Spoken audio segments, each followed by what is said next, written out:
수학방학 진행하는 여러분의 영디 최영입니다. 자, 우리 오늘은 24년 지방직 9급 5번부터 8번까지 문제 좀 풀어보려고 합니다.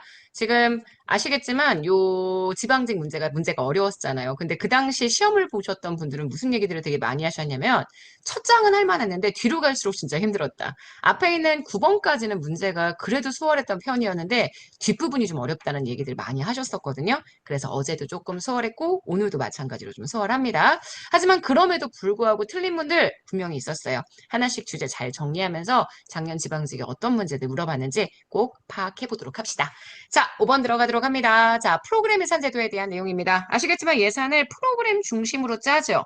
그래서 우리나라 예산 과목은 장, 부차를 먼저 구분하고요. 부처 구분하고 그 다음 장, 관, 항, 세항, 목 이렇게 들어가는데 그중에서 얘가 프로그램이죠. 여기 나와 있는 요 항이 프로그램입니다. 그래서 요 항 중심으로 성과에 대한 계획, 성과 보고 이런 거 해서 프로그램 중심으로 예산을 움직이게 만들어주는 것. 이게 프로그램 예산 제도의 내용이라고 보실 수 있죠. 현재 우리나라 중앙정부는 2007년부터 도입을 했고요. 지방정부는 2008년부터 도입했기 때문에 맞는 선제입니다. 예산의 전 과정을 프로그램 중심으로 구조화시키고요. 이걸 성과평가 체계와 연계시킨다. 맞는 선지가 되고요.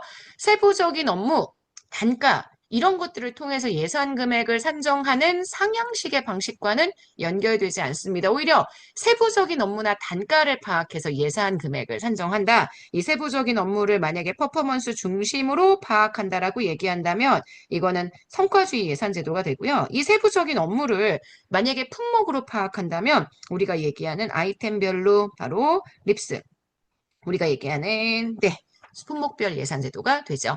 그래서 지금 보시는 3번은 프로그램 예산제도의 내용과는 연결되지 않습니다. 또한 프로그램 예산제도는 일단 전체적인 프로그램에 대한 운영을 중심으로 하고 있는 예산제도들이기 때문에 세부 업무나 단가 등을 통해서 예산 금액을 산정한다라고 얘기하기 어렵습니다. 3번 X가 되고요. 4번 일반에게 특별에게 기금이 포괄적으로 표시가 되어서 총체적인 재정 배분 파악이 가능하다. 기금이 예산이 아니잖아요. 하지만 프로그램 예산 제도에서의 기금 역시 프로그램 중심으로 구조화시킬 수 있는 정부 재정 항목이 되기 때문에 일반에게 특별에게 기금 모두 다 포괄적으로 표시해 총체적인 재정 배분을 파악할 수 있다. 이렇게 정리해 주셔야 합니다. 자, 문제의 정답이 되는 건 그래서 3번입니다. 자, 6번 갈게요. 사회적 형평성에 대한 설명으로 옳지 않은 것 이랬습니다. 사회적 형평성에 대한 논의는 1968년 미노브룩 회의에서 태동한 신행정론에서 강조되었던 내용이라는 거 아마 다들 알고 계실 거고요. 롤스의 정의론, 이게 사회적 형평성 논의에 영향을 줬죠. 롤스는 정의론을 설명하면서 과연 무엇이 정의냐, 자유로운 것도 필요하지만 사회적인 형평도 필요하다. 그래서 정의의 1원리의 자유, 2원리의 형평 이렇게 논의를 진행합니다. 그래서 사회적 형평성 논의에 영향을 주었다라고 얘기할 수 있고요. 자, 3번입니다. 수직적 형평성이에요. 다른 것을 다르게죠. 그래서 다른 여건에 있는 사람들을 다르게 취급하는 것, 이게 우리가 얘기하는 수직적 형평성입니다. 그래서 지금 보시는 3번 틀렸고요. 누진세가 대표적인 예시는 되죠. 누진세는 돈을 많이 갖고 있는 사람들이 세금을 더 내게 만들어주는 차별적인 과세 구조들을 가지고 있는데 수직적 형평성을 구현할 수 있는 방법 중에 하나입니다. 자, 수평적 형평성은 같은 것은 같게입니다. 동등한 여건에 있는 사람을 동등하게 취급합니다. 만약에 동일한 노동을 한다면 그에 대한 임금 역시 동일하게 가야 한다. 이게 우리가 얘기하는 수평적 형평성에 대한 내용이기 때문에 문제의 정답이 되는 틀린 선지는 지금 3번인 것 볼 수 있습니다. 자, 7번입니다. 다음 설명에 해당하는 정책 분석 기법 굉장히 많이 틀렸습니다. 틀릴만한 내용이 아니었는데요. 관련 사건이 일어났느냐, 일어나지 않았느냐의 기초에서 미래에 어떤 사건이 일어날 확률에 대해서 식견 있는 판단을 끌어내는 방법. 한 사건이 발생할 수 있는 확률이 다른 사건의 발생 확률에 영향을 받는다. 그래서 이들의 현재 교차 영향 행렬, 교차 행렬 분석을 통해 지금 이들의 관련성을 통해 특정한 사건에 일어날 확률을 계산하게 된다면 이거는 교차 영향 분석에 대한 내용이다. 아마 알고 계실 거예요. 교차 영향 분석 굉장히 많이 보셨던 내용인데 제시문이 이렇게 설명하니까 또 헤매신 분들이 좀 있었습니다. 그런 거 조심하셔서 잘 정리해 주셔야 합니다. 그리고 우리가 소위 얘기하는 컨젝터의 방법들이 기법들입니다. 브레인스토밍이나 교차 영향 분석이나 델파이 기법들 특징 다 알고 계셔야 되고요. 선형 경향 추정은 우리 시계열을 분석하는 방법으로 제가 프로젝트의 방식이라는 얘기들 수업 시간에 많이 드렸었죠. 구분 좀 해주시면 좋겠습니다. 7번의 정답은 그래서 2번입니다. 자, 8번입니다. 예산 과정에 대한 설명으로 옳지 않은 것 이렇게 얘기했죠. 1번입니다. 국가재정법에서는 대통령의 승인을 얻은 정부 예산안이 회계연도 개시 120일 전까지 국회에 제출되어야 한다라고 규정하고 있고요.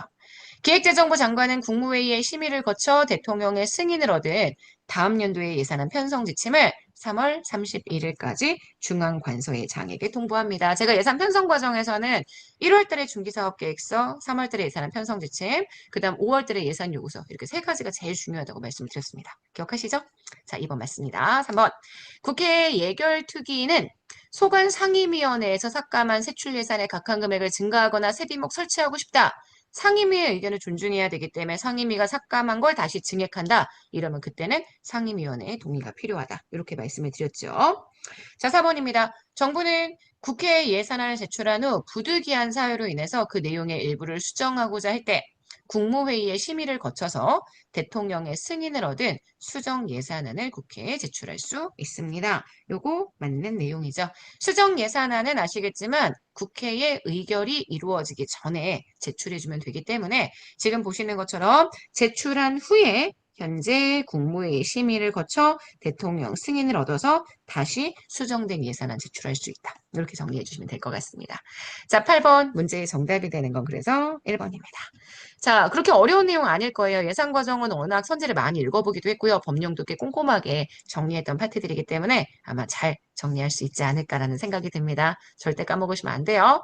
자, 여기까지 해서 우리 오늘 굿모닝 행정학 마무리하도록 하겠습니다. 오늘 정말 여러분 거니까 힘내서 하루 종일 열심히 집중해서 잘 공부하셨으면 좋겠습니다. 오늘 공부한 거 다 나올 거예요. 아셨죠? 자, 내일 아침에 만날게요, 여러분. 안녕.